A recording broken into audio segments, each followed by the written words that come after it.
Crime சினிமாக்கள் அப்படின்னு எடுத்துக்கிட்டோம்னா கேரள சினிமாக்களை அடிச்சுக்கவே முடியாது. உலக சினிமா பார்க்குறவங்க நிறைய பேர் வந்து ஏங்க ஹாலிவுட்டில் எப்படிப்பட்ட படம் இருக்குது, ஜப்பானில் கொரியனில் அப்படின்ற மாதிரிலாம் சொல்லலாம். பட் ஆனால் அங்கெல்லாம் பட்ஜெட் பெருசாக இருக்கும், அந்த எடுக்கப்பட்ட விதம் பெருசாக இருக்கும். ஆனால் கேரளாவில் பார்த்தீங்கன்னா ஒரு சின்ன ஆஃபீஸ் அல்லது ஒரு சின்ன வீடு, ஒரு குறிப்பிட்ட வட்டத்துக்குள்ளே தான் அந்த படமே எடுத்திருப்பாங்க. பெரிய பெரிய நடிகர்களும் இமேஜ் பார்க்காம வந்து நடிச்சிருப்பாங்க, கதைக்கு முக்கியத்துவம் கொடுத்து.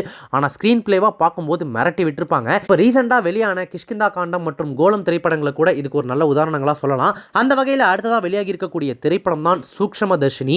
நிறைய பேர் தியேட்டரில் போயிட்டு டிக்கெட் எடுக்கும்போது இந்த படத்தோட பேரை ப்ரொனவுன்ஸ் பண்ணுறதுக்கே கஷ்டமாக இருக்குது அப்படின்னு சொல்கிறாங்க. அந்த வகையில் ரொம்ப குழப்பி சூக்ஷ்மதர்ஷினி அப்படின்னு ஒரு பேர் வச்சிருக்காங்களே, அப்படின்னா என்ன அர்த்தம் அப்படின்னு கேட்டிங்கன்னா மைக்ரோஸ்கோப் அப்படின்னு சொல்லிட்டு மலையாளத்தில் இதுக்கு அர்த்தம். ஸோ ஓகே, இப்போ இந்த சூக்ஷ்மதர்ஷினி படத்தினுடைய கதை என்ன அப்படின்னு பார்த்தோம்னா, தன்னுடைய கணவர் குழந்தை அப்படின்னு சந்தோஷமான வாழ்க்கையில் இருக்கக்கூடிய பிரியதர்ஷினியான நஸ்ரியாவுக்கு வேலை இல்லாமல் வீட்டிலேயே அதிக நேரம் செலவழிக்கிறது ஒரு மாதிரி ஒரு எம்டினஸை கொடுக்குது.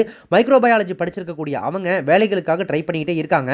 வீட்டில் இருக்கக்கூடிய நேரங்களில் பக்கத்து வீட்டுக்காரங்கள்ட்டலாம் வாட்ஸ்அப்பில் பேசுகிறது தான் இவங்களுடைய மெயின் டைம் ஹாபியாக இருக்குது. அது மட்டும் இல்லாமல் மற்ற பக்கத்து வீடுகளில் நடக்கிற அந்த நிகழ்வுகளை என்னன்னு தெரிஞ்சுக்கிறதுக்கு ரொம்ப கியூரியஸாக துடிப்போடு இருக்கக்கூடிய ஒரு நபராகவும் இவங்க இருக்காங்க. அப்படி பிரியாவுடைய பக்கத்து வீட்டுக்கு நெய்பரா மேனுவல், அதாவது நம்ம பேசில் ஜோசப் தன்னுடைய தாயாரோட குடி வராரு.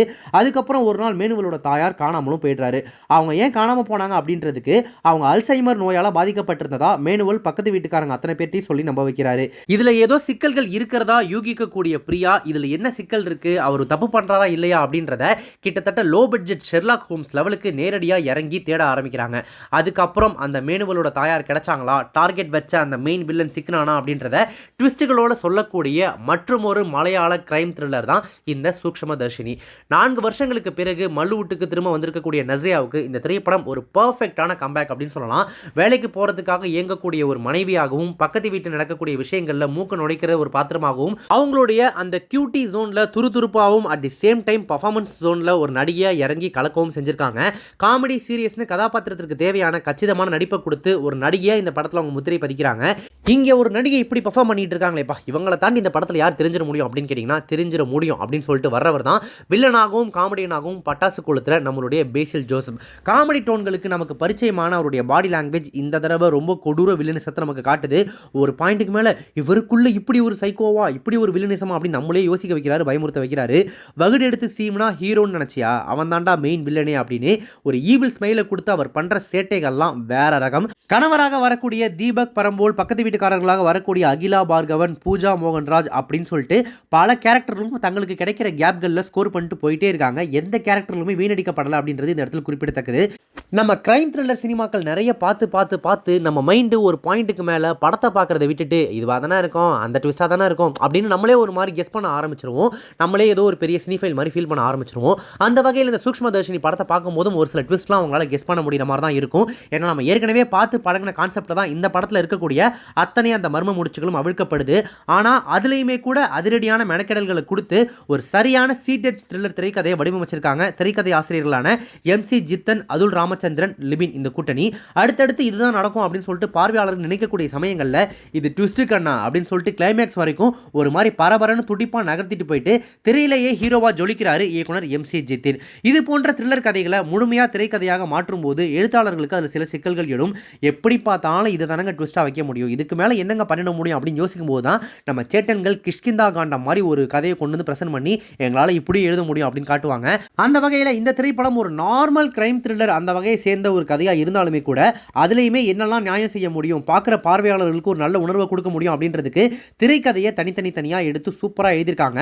அப்படி அனைத்தையும் சரியாக முடிவுக்கு கொண்டு வந்தவங்க அந்த த்ரில்லரை பில்ட் பண்ணுற தொடக்கத்தில் சறுக்கி இருக்காங்க அப்படின்னு சொல்லலாம். சம்பந்தமே இல்லாமல் தொடக்கத்தில் சில விஷயங்களை தேவையில்லாமல் இணைச்சு ஒரு மாதிரி செயற்கைத்தனமாக, அதாவது ஆர்டிஃபிஷியலாக உணர வைக்கிறாங்க.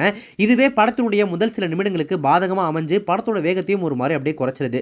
பெரும்பாலான கிரைம் த்ரில்லர் திரைப்படங்கள் பார்த்தீங்கன்னா ஆரம்பத்தில் ரொம்ப ஸ்லோவாக போகும். ஆனால் போக போக போக போக அப்படியே ஹைப்பை ஏற்றி அந்த ஒவ்வொரு முடிச்சா அவுத்து எண்டில் கொண்டு வந்து முடிக்கும் போது அப்பா வேற மாதிரிங்க அப்படின்னு சொல்லிட்டு அந்த படத்தை மறுபடியும் ஃபர்ஸ்ட்லேருந்து பார்க்க வைப்பாங்க.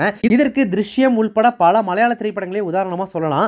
அந்த வகையில் இந்த திரைப்படம் ஸ்டார்டிங் ஒரு மாதிரி ஸ்லோவாக போகிற மாதிரி இருந்தாலும் ஆடியன்ஸ் கூட கனெக்ட் ஆக விடாமல் பண்ணுறதுனாலேயே ஆரம்பத்தில் இருக்கக்கூடிய சில காட்சிகள் இந்த படத்துக்கு பிரச்சனையாக இருக்குது.